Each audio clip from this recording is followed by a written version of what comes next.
Israeli বর্বরতার প্রতিবাদে class পরীক্ষা বর্জন করে রাজপথে শিক্ষার্থীরা। ঢাকায় মার্কিন দূতাবাসের সামনে বিক্ষোভ। একটা দিনে হাজারো শিশু এভাবে মরে যাচ্ছে, আমরা তার চোখে দেখতে পারি না। ইউনিসেফ কোথায়, ওআইসি কোথায়? একমাত্র দাবি ফিলিস্তিনবাসীর মুক্তি। If we stand like one person, all of us together, then inshallah it will be end very soon. Israeli পণ্য রাস্তায় ফেলে গণহত্যার প্রতিবাদ বিএনপির। জামায়াত ও এনসিপির বিক্ষোভ। নৃশংসতা বন্ধে বিশ্ববাসীকে সোচ্চার হওয়ার আহ্বান। ইসরায়েল মানবতা বিরোধী অপরাধের চূড়ান্ত সীমারেখা লঙ্ঘন করেছে। প্যালেস্টাইনে গণহত্যা বন্ধ করতে পদক্ষেপ গ্রহণ করতে হবে। নৃশংস গণহত্যাকে যেভাবে থামানোর দরকার ছিল, গোটা বিশ্ববাসী সেক্ষেত্রে ব্যর্থতার পরিচয় দিয়েছে। সকল ইসরায়েলি পণ্য আমরা বর্জন করব। দেখছিলেন প্রধান শিরোনাম। রাতের সময় সঙ্গে আছি আমি আলিশা ইসলাম এবং আমি ইমদাদুল হক। এবার অন্যান্য শীর্ষ সংবাদ। যুক্তরাষ্ট্রের শুল্ক পুনর্বিবেচনা চেয়ে ডোনাল্ড ট্রাম্পকে ডক্টর ইউনূসের চিঠি। 3 মাসের জন্য স্থগিত রাখার আহ্বান। মার্কিন পণ্য আমদানি বাড়াতে কাজ করার ঘোষণা। বিনিয়োগ সম্মেলনে নতুন উদ্যোক্তাদের জন্য সুখবর। 900 কোটি টাকার তহবিল গঠন।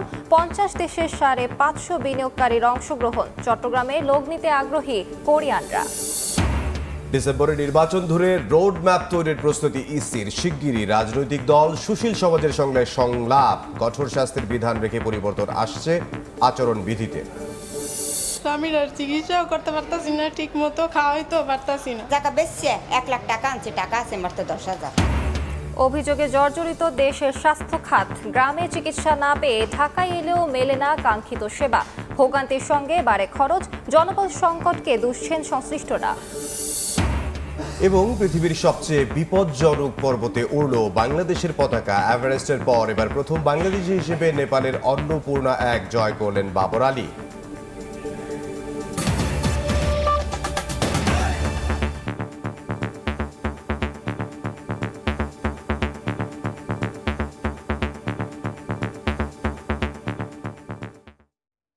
গাজায় গণহত্যার প্রতিবাদে উত্তাল রাজধানী। ইসরায়েলের বর্বরোচিত হামলার প্রতিবাদ জানাতে রাজপথে হাজার হাজার মানুষ। ক্লাস পরীক্ষা বাদ দিয়ে শিক্ষা প্রতিষ্ঠানের সামনে বিক্ষোভ করেন শিক্ষার্থীরা। ইসরায়েলি নৃশংসতার প্রতিবাদে ফিলিস্তিনিদের ডাকা বিশ্বব্যাপী অবরোধের সমর্থনে নো ওয়ার্ক নো স্কুল কর্মসূচিতে স্বতঃস্ফূর্ত সাড়া দিয়েছে বাংলাদেশ।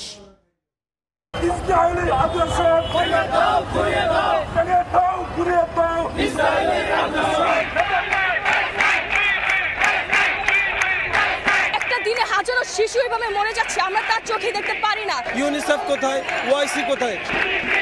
দীপ্ত স্লোগানে ঢাকা রাজপথ থেকে ফিলিস্তিনের লড়াকু জনতার প্রতি সংহতি। মজলুমের পক্ষে মিছিল, স্লোগান আর বিক্ষোভে মানুষের স্বতঃস্ফূর্ত অংশগ্রহণ। স্পষ্ট বার্তা, মজলুমের পক্ষে বাংলাদেশ। ঢাকার মার্কিন দূতাবাসের সামনে বিক্ষোভ করেন শিক্ষার্থীরা। মিছিল নিয়ে উত্তরার বিএনএস সেন্টারে জড়ো হন হাজার হাজার শিক্ষার্থী। নজিরবিহীন বর্বরোচিত হামলায় ইসরায়েল যেভাবে নিরীহ ফিলিস্তিনিদের হত্যা করছে তার প্রতিবাদ জানান তারা। আমরা এখানে জড়ো হয়েছি ইসরায়েলের বিরুদ্ধে আন্দোলন করার জন্য। ফিলিস্তিনিদের প্রতি সংহতি জানিয়ে ব্র্যাক বিশ্ববিদ্যালয় সহ কয়েকটি বেসরকারি বিশ্ববিদ্যালয়ের শিক্ষার্থীরাও নামেন রাজপথে। অংশ নেন ইংলিশ মিডিয়াম স্কুলের ছাত্রছাত্রীরাও। এ সময় ইসরায়েলি পণ্য বয়কটের ডাক দেন তারা। 4 বছর ধরে কোনো এর ফলাফল আসে নেই, বরঞ্চ আমাদের মুসলিম ভাইয়েরা এখনো নির্যাতিত হচ্ছে। আমাদের দাবি হলো যে ফিলিস্তিনের এই গণহত্যা থেকে আমাদেরকে রক্ষা করতে হবে। ঢাকা বিশ্ববিদ্যালয়ের রাজু ভাস্কর্য জড়ো হন বিভিন্ন প্রতিষ্ঠানের কয়েক হাজার শিক্ষার্থী। ফিলিস্তিনের পক্ষে সকল রাষ্ট্রকে ঐক্যবদ্ধ হওয়ার আহ্বান জানান বিক্ষুব্ধরা। মুসলিম যে রাষ্ট্রগুলো রয়েছে, মুসলিম অধ্যুষিত, সকলকে আরো ঐক্যবদ্ধ হওয়া উচিত। কেন্দ্রীয় শহীদ মিনারে মানববন্ধন করেন চিকিৎসক ও শিক্ষার্থীরা। পরে মিছিল নিয়ে শাহবাগে অবস্থান নেন তারা। ফিলিস্তিনি নারী, শিশু সহ সবার চিকিৎসা নিশ্চিতের আহ্বান তাদের। বাংলাদেশ হৃদয়ে ফিলিস্তিনকে ধারণ করে, বাংলাদেশ হৃদয়ে একদম গাজাকে ধারণ করে। গ্লোবাল স্ট্রাইক কল করছে, সেটার প্রতি একাত্মতা প্রকাশ করে আমরা আমাদের জায়গা থেকে যতটুকু পারি আমরা তাদের সাথে সংহতি প্রকাশ করার জন্য এখানে আসছি। ইসরায়েলি গণহত্যার প্রতিবাদে মোহাম্মদপুরে বিক্ষোভ করেন শিক্ষার্থীরা। এ সময় গাজায় ইসরায়েলি বর্বরতা বন্ধে বিশ্ব সম্প্রদায়কে সোচ্চার হওয়ার আহ্বান জানানো হয়। একমাত্র দাবি ফিলিস্তিনবাসীর মুক্তি। জাতিসংঘ চোখ থাকতেও অন্ধ। সমগ্র বিশ্বে যে অশান্তি সৃষ্টি হচ্ছে তার পিছনে একমাত্র আপনারা দায়ী। বাইতুল মোকাররমের উত্তর গেটে বিক্ষোভ মিছিল করেন উলামা মাশায়েখরা। মিরপুর 10 নম্বরে মিছিল করে ইসলামী আন্দোলন। এছাড়াও রাজধানীর বিভিন্ন স্থানে বিক্ষোভ করেছে বিভিন্ন রাজনৈতিক দল ও সামাজিক সংগঠন। হাসান ওয়ালি, সময় সংবাদ, ঢাকা। গাজায় ইসরায়েলি গণহত্যার প্রতিবাদে সোচ্চার দেশের বিভিন্ন রাজনৈতিক দল। বিক্ষোভ মিছিল সমাবেশ করে ফিলিস্তিনি ইস্যুতে নিজেদের অবস্থান পরিষ্কার করে জাতীয় নাগরিক পার্টি, জামায়াতে ইসলামী, ইসলামী আন্দোলন বাংলাদেশ এবং জাতীয় লেবার পার্টি। এ সময় ইসরায়েলি বর্বরতার প্রতিবাদে আন্তর্জাতিক চাপ সৃষ্টি করা সহ গণ আন্দোলন গড়ে তুলতে আহ্বান জানান নেতারা।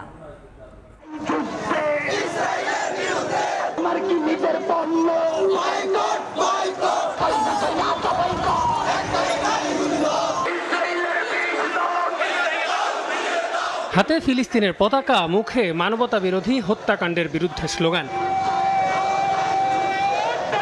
প্রতিবাদে উত্তাল ঢাকার রাজপথ।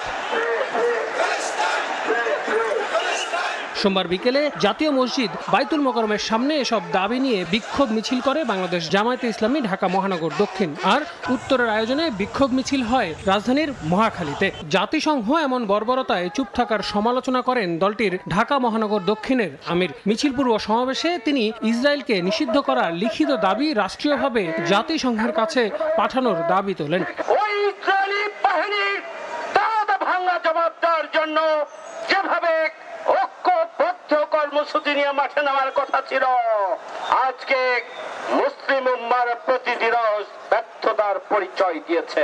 এদিকে একই দাবিতে শাহবাগে নিজেদের কর্মসূচি পালন করে জাতীয় নাগরিক কমিটি। এ সময় বিগত সরকারের আমলে ইসরায়েলের সঙ্গে হওয়া গোপন অস্ত্র চুক্তি সামনে এনে আন্তর্জাতিক আদালতে ইসরায়েলি প্রধানমন্ত্রী নেতানিয়াহুর বিরুদ্ধে মানবতা বিরোধী অপরাধের মামলা করতে বাংলাদেশ সরকারকে আহ্বান জানায় দলটি। তারা প্যালেস্টাইনে জন্ম নিয়েছে এবং তারা সেখানকার অধিবাসী এবং বসবাসকারী। এই অপরাধে তাদেরকে পৃথিবী থেকে নিশ্চিহ্ন করে ফেলার যে প্রক্রিয়া চলছে সেটার প্রতি আমাদের ঘৃণা। ইসরায়েল এখনো পর্যন্ত উপনিবেশবাদী মানসিকতা লালন করে একটি জনগোষ্ঠীকে এথনিক ক্লিনজিংয়ের মধ্য দিয়ে নিশ্চিহ্ন করবার পায় তারা খুঁজে বেড়াচ্ছে। এর বাইরেও পাসপোর্টে এক্সেপ্ট ইসরায়েল পুনর্বহাল এবং ফিলিস্তিনে ইসরায়েলি গণহত্যা বন্ধে জাতিসংঘ সহ আন্তর্জাতিক মানবাধিকার সংস্থাগুলোর কার্যকর ব্যবস্থা নেওয়ার দাবি তোলে ইসলামী আন্দোলন বাংলাদেশ। রাজধানীর মিরপুর 10-এর গোল চত্বরে গাজায় ইসরায়েলি গণহত্যা বন্ধের দাবিতে বিক্ষোভ মিছিল পূর্ব সমাবেশে এসব কথা বলেন দলটির নেতারা। পাসপোর্টে আবার এক্সেপ্ট ইসরায়েল আপনি আবার বলবৎ করুন। একই দাবিতে বাংলাদেশ লেবার পার্টিও বাইতুল মোকাররমের উত্তর গেটে নিজেদের অবস্থান কর্মসূচি পালন করে। আল আমিন তুষার, সময় সংবাদ, ঢাকা। এদিকে ঢাকার মতো ইসরায়েলি বর্বরতার প্রতিবাদে জেলায় জেলায় বিক্ষোভ কর্মসূচি করছেন হাজার হাজার মানুষ। মানববন্ধন, মিছিল, সমাবেশ করে অবিলম্বে গণহত্যা বন্ধের দাবি জানান তারা।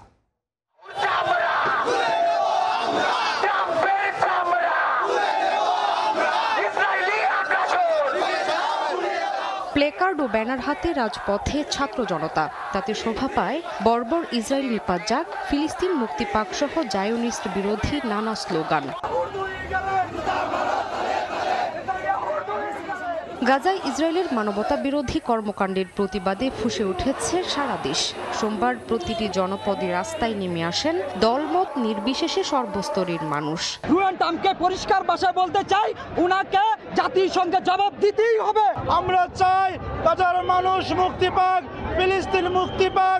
অত্যাচারের উপর আমরা সবাই বিচার চাই। We want justice. আফার মতন জায়গাকে কবরস্থান বানিয়েছে ইহুদি, আমি এর ওদের বিপক্ষে নিয়ে আমি আওয়াজ তুলতে এসেছি। গণহারে শিশু নির্যাতন সহ মানুষের দুলিশাত করে দেয়। তারপরে তার যে গাজা উপত্যকা যেটা মসজিদুল আকসা সহ আমরা তীব্র নিন্দা জানাই। জেলায় জেলায় বিক্ষোভ মিছিল করেন ধর্মপ্রাণ মুসল্লিরা। আয়োজন ছিল মানববন্ধনেরও। স্কুল, কলেজ ও বিশ্ববিদ্যালয়ে ক্লাস বর্জন করে কর্মসূচিতে যোগ দেন শিক্ষক শিক্ষার্থীরা। তেল আবিবের নির্মমতার বিরুদ্ধে উচ্চারিত হয় প্রতিবাদী কণ্ঠস্বর। অবিলম্বে গণহত্যা বন্ধেরও দাবি জানানো হয়। If we stay silent, then nothing will change. You cannot expect the war to stop by just staying at your home. One person cannot do anything.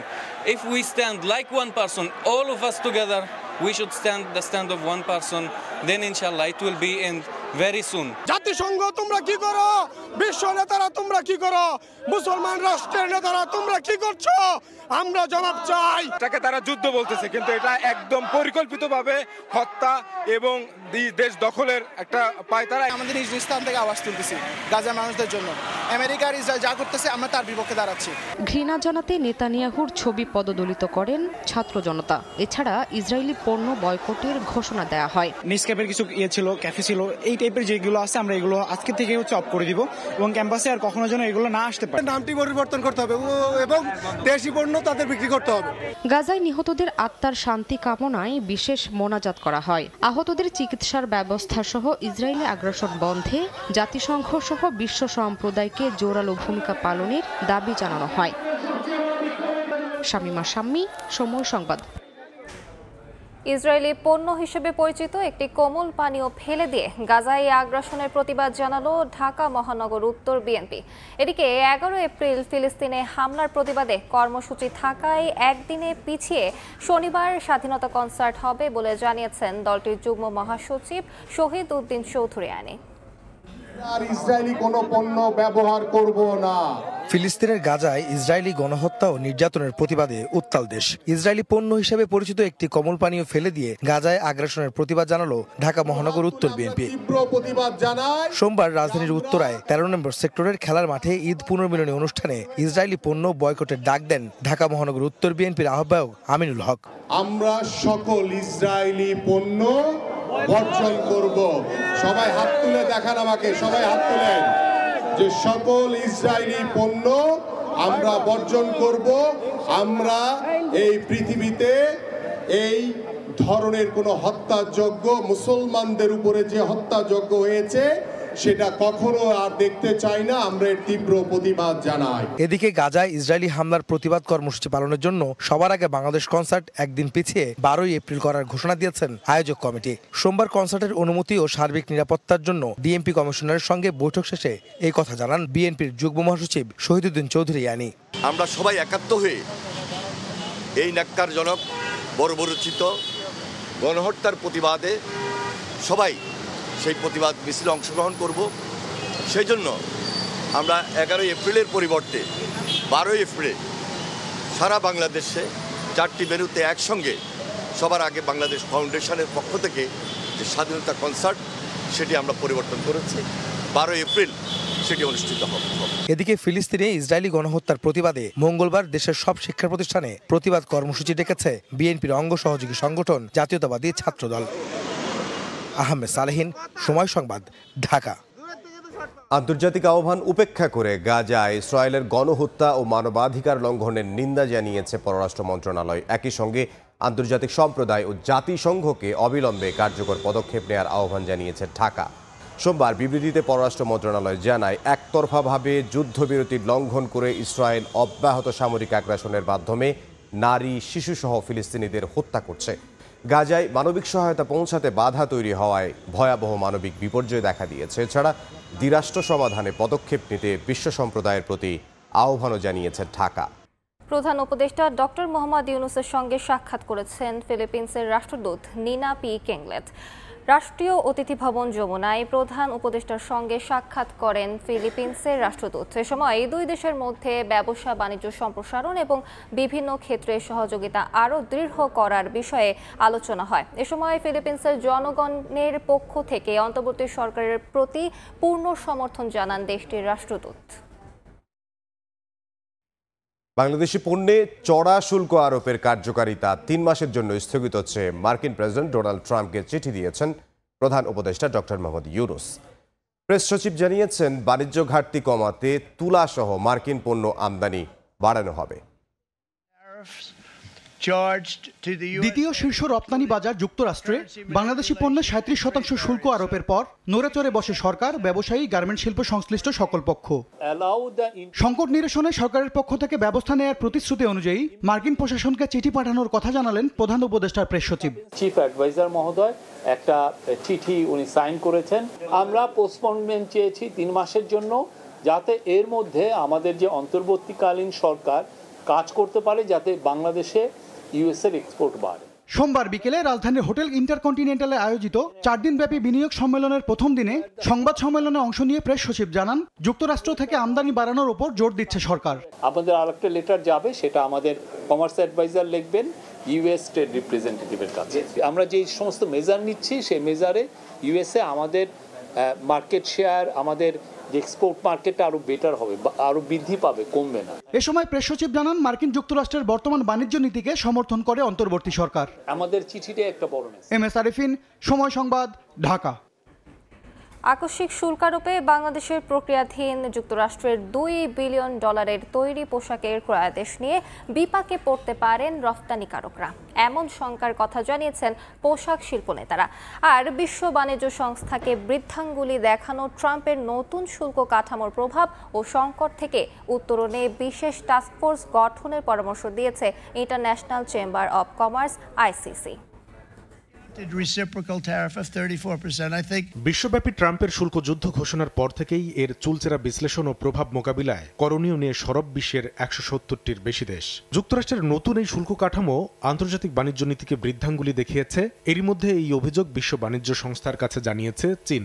আন্তর্জাতিক বাণিজ্য সংস্থা ICC তার প্রধান কার্যালয় প্যারিসে এক বিবৃতিতে এই উদ্যোগকে বৈশ্বিক বাণিজ্য ব্যবস্থার একটি বড় ধাক্কা বলে উল্লেখ করেছে। এরই জেরে সোমবার দুপুরে রাজধানীর বনানীতে একটি হোটেলে সংবাদ সম্মেলনের আয়োজন করে আন্তর্জাতিক বাণিজ্য সংস্থা ICC। বলা হয়, চীন, ভিয়েতনাম, কম্বোডিয়ার তুলনায় শুল্কচাপ কম হওয়ায় সুবিধাজনক অবস্থানে রয়েছে বাংলাদেশ। তবে এর প্রভাব মোকাবিলায় বিশেষ টাস্কফোর্স গঠন ও চিঠি চালাচালির পাশাপাশি মার্কিন প্রশাসনের সঙ্গে সার্বক্ষণিক যোগাযোগ রক্ষার পরামর্শ দেয় সংস্থাটি। বাণিজ্য মন্ত্রণালয়ের অধীনে রপ্তানিকারক, আমদানিকারক, রপ্তানি উন্নয়ন ব্যুরো এবং কাস্টম কর্মকর্তাদের নিয়ে একটি টাস্কফোর্স গঠন করা আমার মনে হয় সময়ের দাবি। এ সময় পোশাক শিল্পের উদ্যোক্তারা জানান তাদের শঙ্কার কথা। এই মুহূর্তে বাংলাদেশে $2 বিলিয়ন মূল্যের তৈরি পোশাকের মার্কিন ক্রয়াদেশ নিয়ে আলোচনা চলছে। ট্রাম্পের নতুন সিদ্ধান্তের কারণে এই ক্রয়াদেশের বিপরীতে $75 থেকে $80 কোটি শুল্ক বেশি দিতে হবে। প্রশ্ন তুলেন, এই বাড়তি শুল্ক দিবে কে? $2 বিলিয়ন অর্ডার এই মুহূর্তে বাংলাদেশে, আমেরিকান অর্ডার এখন এটা প্রসেসে আছে। সো এই $2 বিলিয়ন হচ্ছে আমার দৃষ্টিতে এই মুহূর্তের সবচেয়ে বড় চ্যালেঞ্জ। এই কারণে এই $2 বিলিয়ন উপরে যে 37% এক্সট্রা ডিউটি দিতে হবে, যেটা $750 মিলিয়ন। প্রশ্ন হচ্ছে $750 মিলিয়ন কে দিবে? মানে সাপ্লায়ারকে কোনো না কোনো পার্সেন্টেজে শেয়ার করতেই হবে। বায়াররা চেষ্টা করবে সর্বোচ্চটা পাসন করার জন্য। মার্কিন পণ্য আমদানিতে শুল্ক কমালে বাংলাদেশি সুবিধা পাবে বলেও মনে করে আন্তর্জাতিক বাণিজ্য সংস্থা ICC। 350-400 মিলিয়ন। কামরুল হাসান সবুজ, সময় সংবাদ, ঢাকা। 50 দেশের 550 উদ্যোক্তার অংশগ্রহণে ঢাকায় শুরু হয়েছে বিনিয়োগ সম্মেলন। সকালে হোটেল ইন্টারকন্টিনেন্টালে স্টার্টআপ নেটওয়ার্কিং এর মাধ্যমে শুরু হয় এই সম্মেলন। গভর্নর বলেন, বাংলাদেশ বিনিয়োগের জন্য উপযুক্ত গন্তব্য। নতুন উদ্যোক্তাদের মূলধন সহায়তায় 900 কোটি টাকার তহবিল দেবে সরকার। দেয়া হয় বিনিয়োগের নিরাপত্তা ও নিরবচ্ছিন্ন ইন্টারনেট সেবার প্রতিশ্রুতিও। দারিদ্র্য বিমোচন করে অর্থনৈতিক প্রবৃদ্ধি অর্জনে প্রয়োজন কর্মসংস্থান, আর এজন্য দরকার দেশি বিদেশি বিনিয়োগ। যদিও গেল কয়েক বছর ধরে বাংলাদেশে জিডিপির অনুপাতে বেসরকারি খাতে বিনিয়োগ প্রায় স্থবির, 23 থেকে 24% আশেপাশে ঘোরাফেরা করছে। এমন বাস্তবতায় অন্তর্বর্তী সরকার বিদেশি বিনিয়োগ বাড়ানোর উদ্দেশ্যে ঢাকায় 4 দিনব্যাপী সম্মেলনের আয়োজন করেছে, যেখানে 50টি দেশে প্রায় 550 বিনিয়োগকারী অংশ নিচ্ছেন। সোমবার সকালে প্রথম দিনের শুরুর অধিবেশনে স্টার্টআপ নিয়ে আয়োজিত সেমিনারে গভর্নর উদ্যোক্তাদের জন্য নতুন তহবিলের সুখবর দেন। Of about 800-900 crore, that Bangladesh is open not only for trade but for investment and the return on investments and all those things that follows from it. এ সময় বিনিয়োগ উন্নয়ন কর্তৃপক্ষ বিডার নির্বাহী চেয়ারম্যান জানান, দেশের স্টার্টআপ প্রতিষ্ঠানগুলোকে সঙ্গে নিয়ে তিনি কাজ করতে আগ্রহী। The duty of government is genuinely to remove the hurdles for startup community so that they can excel, and we'll just be a partner to that excel journey. বিনিয়োগের জন্য তহবিল যেমন প্রয়োজন, তেমনি প্রয়োজন নিরবচ্ছিন্ন ইন্টারনেট সেবা। এ প্রসঙ্গে প্রধান উপদেষ্টার বিশেষ সহকারী জানান, ভবিষ্যতে যাতে কেউ ইন্টারনেট সেবা বন্ধ করতে না পারে সেই উদ্যোগ নেওয়া হচ্ছে। We are working very hard to make it, to confirm it that the future government also will not be able to shut internet. এ সময় তিনি জানান, চলতি মাসের মধ্যে কাজ শেষে মে মাসে ব্যক্তিগত তথ্য সুরক্ষা আইন চূড়ান্ত করা হবে। Has already taken a good focus. শুভ খান, সময় সংবাদ, ঢাকা। বন্দর নগরীতে বিনিয়োগের সম্ভাবনা দেখছেন কোরিয়ান বিনিয়োগকারীরা। বিনিয়োগ সম্মেলনের অংশ হিসেবে চট্টগ্রামের দুটি অর্থনৈতিক অঞ্চল পরিদর্শন করে এই আগ্রহের কথা জানান তারা। সন্তোষ জানান কর্মপরিবেশ ও সুযোগ সুবিধা নিয়েও। আর আয়োজকরা বলছেন বিনিয়োগ আকর্ষণ করাই এ সম্মেলনের উদ্দেশ্য। আশরাফুল আলম মামুনের ক্যামেরায় শফিকুল আলমের প্রতিবেদন। 4 দিনব্যাপী বাংলাদেশ ইনভেস্টমেন্ট সামিট কেবল ঢাকাতে সীমাবদ্ধ নেই। ঢাকার বাইরে বিভিন্ন অর্থনৈতিক অঞ্চল ঘুরে দেখছেন বিদেশি বিনিয়োগকারীরা। বিনিয়োগ সম্মেলনের প্রথম দিনে চট্টগ্রামের আনোয়ারায় অবস্থিত কোরিয়ান ইপিজেড পরিদর্শন করেন 45 সদস্যের কোরিয়ান প্রতিনিধি দল। সুতা, তৈরি পোশাক সহ বিভিন্ন ধরনের কারখানা ঘুরে দেখেন তারা, পর্যবেক্ষণ করেন উৎপাদন ব্যবস্থা। আমরা দেখেছি তারা সুন্দর একটি পরিবেশে খুবই স্বাচ্ছন্দ্যে কাজ করছেন। আমি মনে করি ভবিষ্যতে বিনিয়োগ করার মতো বাংলাদেশ উপযোগী হবে। যদি আপনারা সমর্থন করেন তাহলে আমরা এদেশে আমাদের কার্যক্রমকে পুনরুজ্জীবিত করতে পারব।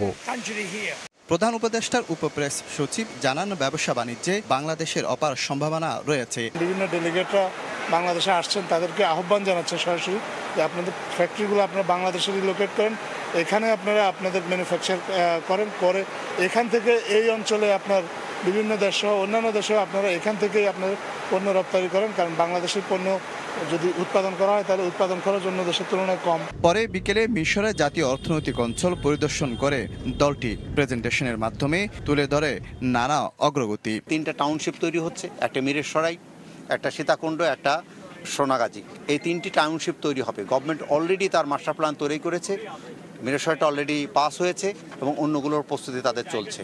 মঙ্গলবার নারায়ণগঞ্জের জাপানি অর্থনৈতিক অঞ্চল পরিদর্শনের ব্যবস্থা রয়েছে।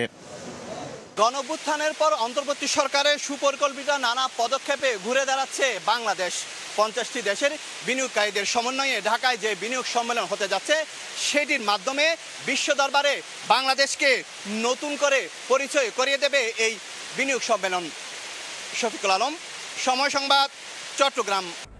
বিএনপির ভারপ্রাপ্ত চেয়ারম্যান তারেক রহমানের বিরুদ্ধে আরও একটি মামলা বিচারাধীন রয়েছে। সাজা বহাল রয়েছে তারেক রহমানের স্ত্রী ডাক্তার জুবাইদা রহমানের।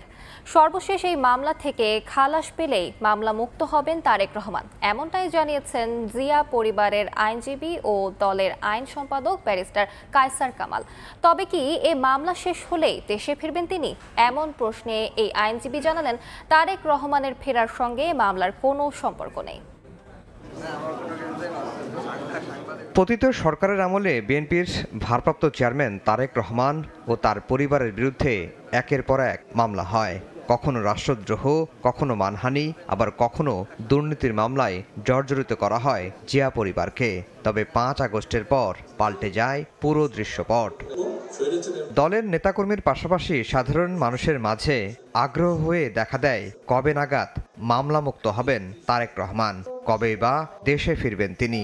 মামলা নিয়েও এক এক সময় এক এক তথ্য দিতে দেখা যায় আইনজীবীদের। সোমবার তার আইনজীবী ব্যারিস্টার কায়সার কামাল জানালেন, তার বিরুদ্ধে জ্ঞাত আয় বহির্ভূত সম্পদ অর্জনের শুধু একটি মামলা শুনানির অপেক্ষায়। এটি শেষ হলেই মামলামুক্ত হবেন তিনি। এখন একটা মামলা জনাব তারেক রহমান সাহেবের পেন্ডিং আছে, সেটা হলো দুর্নীতি দমন কমিশন কর্তৃক দায়েরকৃত একটা মামলা। তড়িঘড়ি করে রায় দেওয়ার জন্য মোমবাতি জ্বালিয়ে রাতে সেই মামলার বিচার কার্য পরিচালনা করা হয়েছিল। জিয়া পরিবারের এই আইনজীবী বললেন, এরই মধ্যে মামলা মুক্ত হয়েছেন সাবেক প্রধানমন্ত্রী বেগম খালেদা জিয়া। তবে একটি মামলায় সাজা রয়েছে তারেক রহমানের স্ত্রী ডাক্তার জুবাইদা রহমানের। ডক্টর জুবাইদা রহমান ম্যাডামও এই মামলায় 3 বছরের সাজাপ্রাপ্ত আদালত দিয়েছেন। সেই মামলাটা এখন পর্যন্ত পেন্ডিং আছে, তো আমরা আইনি প্রক্রিয়া অবলম্বন করেই মামলা নিষ্পত্তি করা হবে। গণতন্ত্র এবং মানুষের অধিকার প্রতি। তবে কি এক মামলা শেষ হলে দেশে ফিরবেন তিনি? এমন প্রশ্নে আইনজীবী জানালেন, তারেক রহমানের ফেরার সঙ্গে মামলার কোনো সম্পর্ক নেই। আফজাল হোসেন, সময় সংবাদ, ঢাকা। রাষ্ট্র সংস্কার ইস্যুতে ঐকমত্য তৈরিতে মে মাসের মধ্যে রাজনৈতিক দলগুলোর সঙ্গে প্রথম পর্যায়ের সংলাপ শেষ হবে এবং জুলাইয়ের মধ্যে প্রতিবেদন দেয়া হবে বলে জানিয়েছেন জাতীয় ঐকমত্য কমিশনের সহসভাপতি অধ্যাপক আলী রিয়াজ। বিকেলে জাতীয় সংসদের এলডি হলে সংস্কার নিয়ে এবি পার্টির সঙ্গে সংলাপ করে জাতীয় ঐকমত্য কমিশন। এ সময় আলী রিয়াজ জানান, প্রথম পর্যায়ের সংলাপ শেষে ঐকমত্যে পৌঁছাতে না পারা বিষয়গুলো নিয়ে রাজনৈতিক দলগুলোর সঙ্গে আবারও বসবে কমিশন। এখন পর্যন্ত 29টি দল কমিশনে তাদের মতামত দিয়েছে জানিয়ে তিনি বলেন, রাজনৈতিক দলগুলোর বাইরেও বিভিন্ন জনগোষ্ঠীর মতামত নেওয়া হবে। বৈঠক শেষে এবি পার্টির চেয়ারম্যান মুজিবুর রহমান মঞ্জু বলেন, প্রধানমন্ত্রীর ক্ষমতা কমিয়ে রাষ্ট্রপতির সঙ্গে ক্ষমতার ভারসাম্য আনার প্রস্তাব দিয়েছেন তারা। এছাড়া দ্বিকক্ষ বিশিষ্ট পার্লামেন্টের পক্ষেও মত দিয়েছে এবি পার্টি। দ্বিকক্ষ বিশিষ্ট পার্লামেন্টে আমাদের কোনো অসুবিধা নাই। আমাদের কনসার্নটা ছিল যে আপার হাউসে প্রপার যেই নমিনেশনগুলো হওয়ার কথা সেটা না হয়ে এটা অপপ্রয়োগ হতে পারে। রাষ্ট্রপতির সরাসরি নির্বাচনের ব্যাপারে আমাদের মত ছিল। ওনারা একটা ইলেকট্রাল কলেজ প্রপোজ করেছিলেন, কিন্তু এই ইলেকট্রাল কলেজের সদস্যরা যদি আলাদা কোনো স্ট্যাটাস মেনটেন করে সমাজে বা রাষ্ট্রের বিভিন্ন ক্ষেত্রে প্রভাব বিস্তার করতে চান, তাহলে সেটা একটা নতুন জটিলতা তৈরি হবে। মে মাসের প্রথম সপ্তাহের মধ্যেই আলোচনা শেষ করতে পারলে তার পরবর্তী পর্যায়ে আমরা দ্বিতীয় ধাপে প্রবেশ করব এবং সেক্ষেত্রে যে সমস্ত বিষয়ে ঐকমত্য আমরা দেখব সেগুলোর বাইরেও কিছু কিছু বিষয়ে ভিন্ন মত অবশ্যই আছে, সেগুলো নিয়ে আমরা দ্বিতীয় পর্যায়ের আলোচনাটা শুরু করতে পারবো। কমিশনের লক্ষ্য হচ্ছে জুলাই মাসের মাঝামাঝি যে নির্ধারিত সময় আছে তার মধ্যেই আমরা যেন আমাদের দায়িত্ব পালন করতে পারি। ডিসেম্বরে জাতীয় নির্বাচন ধরে রোডম্যাপ চূড়ান্ত করতে চায় নির্বাচন কমিশন। এজন্য শিগগিরই রাজনৈতিক দল, সুশীল সমাজ, নির্বাচন বিশেষজ্ঞ, গণমাধ্যম কর্মী সহ অংশীজনদের সঙ্গে সংলাপ করতে যাচ্ছে সাংবিধানিক প্রতিষ্ঠানটি। এবছর ডিসেম্বর থেকে আগামী বছরের জুনের মধ্যে নির্বাচন হবে। আমরা চাই আগামী নির্বাচনটি বাংলাদেশের ইতিহাসে সবচেয়ে অবাধ, সুষ্ঠু ও গ্রহণযোগ্য নির্বাচন হবে। প্রধান উপদেষ্টা ঘোষিত সময়সীমা অনুযায়ী চলতি বছরের ডিসেম্বর থেকে আগামী বছরের জুনের মধ্যে হবে ত্রয়োদশ সংসদ নির্বাচন। ডিসেম্বর ধরে এগোলে নির্বাচন কমিশনের হাতে আছে ৮ মাস। এই সময়ের মধ্যে ভোট সংশ্লিষ্ট সব কাজ শেষ করার প্রস্তুতি নিচ্ছে ইসি। প্রাধিকার হিসেবেই আমরা এটা যথাসম্ভব শীঘ্রই এটা করব, কর্মপরিকল্পনা করব, যেটাকে আপনি ইংরেজিতে বলতে পারেন রোডম্যাপ। সব দলের অংশগ্রহণে অবাধ, সুষ্ঠু ও গ্রহণযোগ্য ভোট করতে শিগগিরই অংশীজনদের সঙ্গে আলাপে বসতে যাচ্ছে কমিশন। বিভিন্ন স্টেক হোল্ডার্স যারা আছেন, সুদীর্ঘজন, রাজনৈতিক দল, সাংবাদিক, আপনারা কবে কি কাঠামোতে কতজনাকে কিভাবে ডাকা হবে এই বিষয়গুলো এখন সময়ের ব্যাপার। ভালো কিছু করতে গেলে তো অনেক মতামত নেওয়াটাই উচিত এবং আমরা একটা ভালো কিছু করতে চাচ্ছি এবং ভালো কিছু করার জন্য প্রতিশ্রুতিবদ্ধ। আগামী নির্বাচনে প্রবাসীদের ভোটাধিকার নিশ্চিতে আরপিওতে প্রক্সি পদ্ধতি অন্তর্ভুক্ত করার প্রস্তাব দেবে নির্বাচন কমিশন। বাবা মা, ভাই বোন, স্বামী স্ত্রী ছাড়াও ভাই বোনের সন্তানরা প্রবাসী ভোটারদের পক্ষে প্রক্সি ভোট দিতে পারবেন। এ পদ্ধতিতে সর্বোচ্চ 3টা ভোট দিতে পারবেন একজন। কাউসারা চৌধুরী, কুমু, সময় সংবাদ, ঢাকা। কঠোর শাস্তির বিধান রেখে রাজনৈতিক দল ও প্রার্থীর আচরণ বিধিতে পরিবর্তন আনতে যাচ্ছে নির্বাচন কমিশন। দুপুরে রাজধানীর আগারগাঁওয়ে নির্বাচন ভবনে কমিশন সভা শেষে আনোয়ারুল ইসলাম সরকার জানান, প্রচারণায় সব প্রার্থীর সমান সুযোগ রাখার বিধান সংযুক্ত করা হচ্ছে।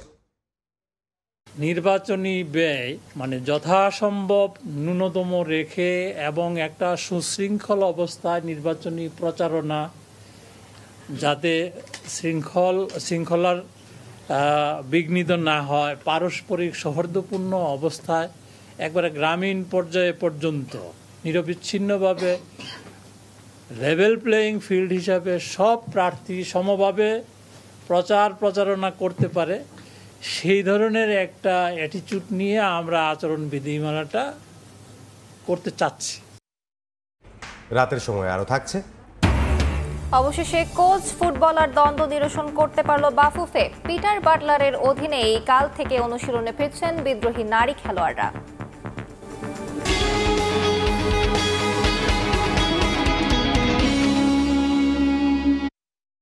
তীব্র গরমের মাঝেও ঈদের লম্বা ছুটিতে বিশ্বের অন্যতম দীর্ঘ প্রাকৃতিক সমুদ্র সৈকত কক্সবাজার ছিল পর্যটকের টইটম্বুর। টানা 6 দিনে আগমন ঘটে 7 লাখ ভ্রমণ পিপাসুর, যার কারণে চাঙ্গা ছিল পর্যটন খাতের ব্যবসা। চেম্বার অব কমার্স বলছে, প্রত্যাশার চেয়েও এবার ভালো ব্যবসা হয়েছে, যা 600 কোটি টাকার মতো। মহম্মদ ফরাজের ক্যামেরায় বিস্তারিত জানাচ্ছেন সুজাউদ্দিন রুবেল। ঈদের লম্বা ছুটি, তাই সৈকত শহর কক্সবাজারে ঢল নামে পর্যটকের। ঈদের পরদিন সৈকতে আগমন ঘটে লাখো পর্যটকের। এর পরদিন পর্যটক বাড়ে আরও বেশি। এভাবে টানা 6 দিনে কক্সবাজারের 7 লাখ পর্যটকের আনাগোনা ছিল, যারা সমুদ্রের নোনা জলের পাশাপাশি মেতেছিলেন জেটস্কি, বিচ বাইক ও ঘোড়ার পিঠে। এতে ব্যস্ততার শেষ ছিল না সৈকত পাড়ের শামুক ঝিনুক, শুটকি, আচার, গহনা ও বার্মিজ পণ্যের দোকানিদের। পর্যটক আসার কারণে ইনশাআল্লাহ আমাদের ব্যবসা ভালো হচ্ছে। পার ডে 3,000-4,000 টাকা ইনকাম হচ্ছে। 250 দোকান আছে, সবার অনেক মোটামুটি ভালো ব্যবসা হচ্ছে। পার ডে 40-50 এরকম পার ডে। কক্সবাজারে রয়েছে 5 শতাধিক হোটেল, মোটেল, রিসোর্ট ও গেস্ট হাউস।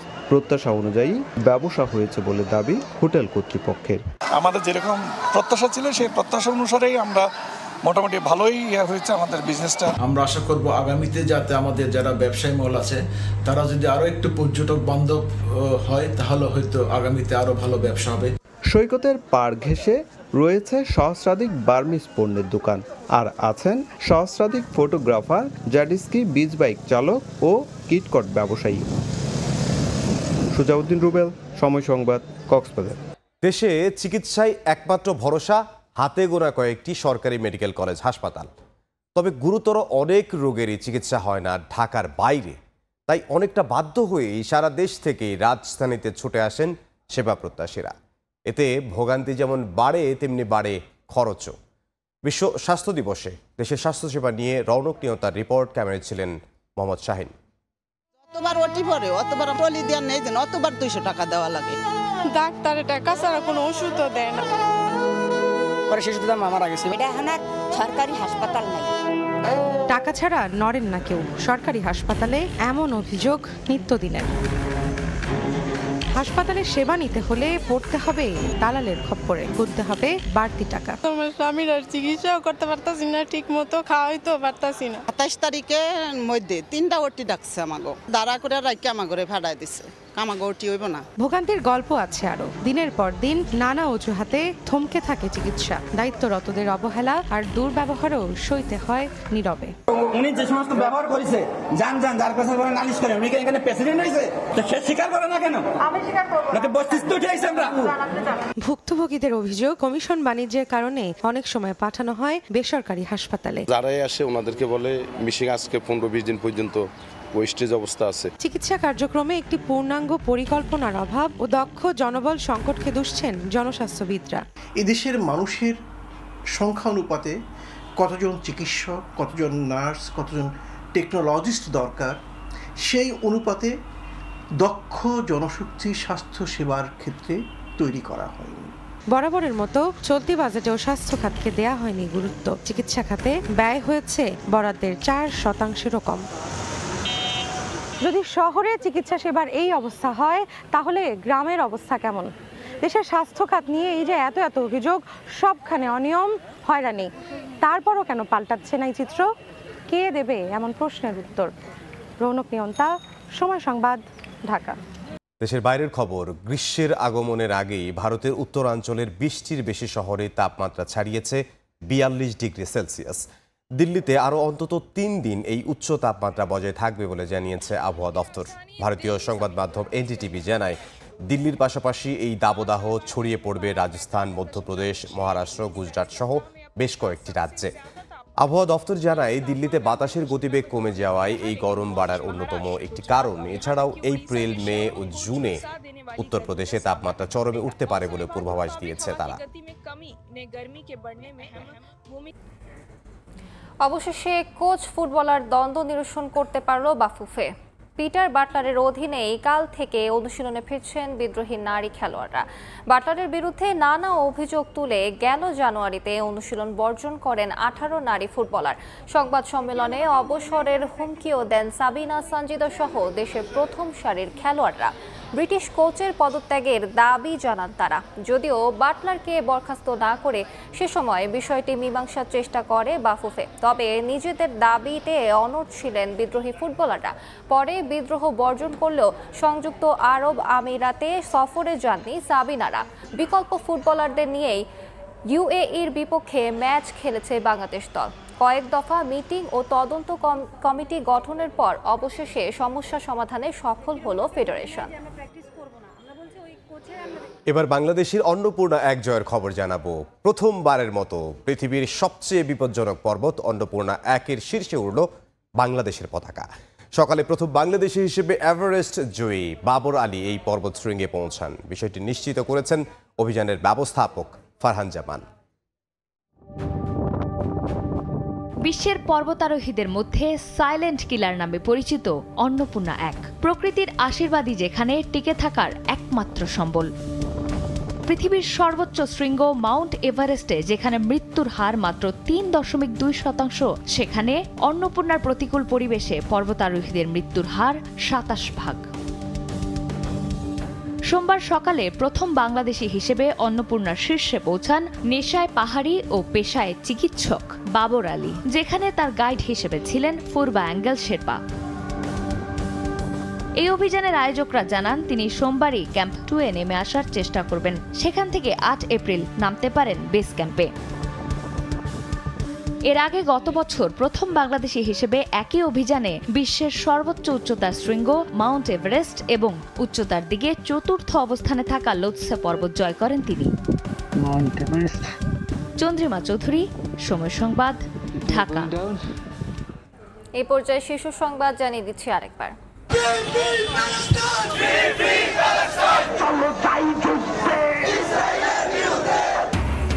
ক্লাস পরীক্ষা বর্জন করে ইসরায়েলি বর্বরতার প্রতিবাদ, পণ্য বর্জনের ডাক। যুক্তরাষ্ট্রের শুল্ক পুনর্বিবেচনা চেয়ে ডোনাল্ড ট্রাম্পকে ডক্টর ইউনূসের চিঠি, 3 মাসের জন্য স্থগিত রাখার আহ্বান, মার্কিন পণ্য আমদানি বাড়াতে কাজ করার ঘোষণা।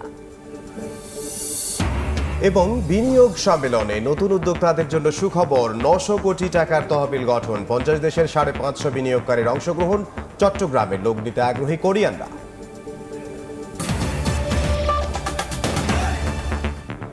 এই ছিল রাতের সময়। সঙ্গে থাকুন সময়।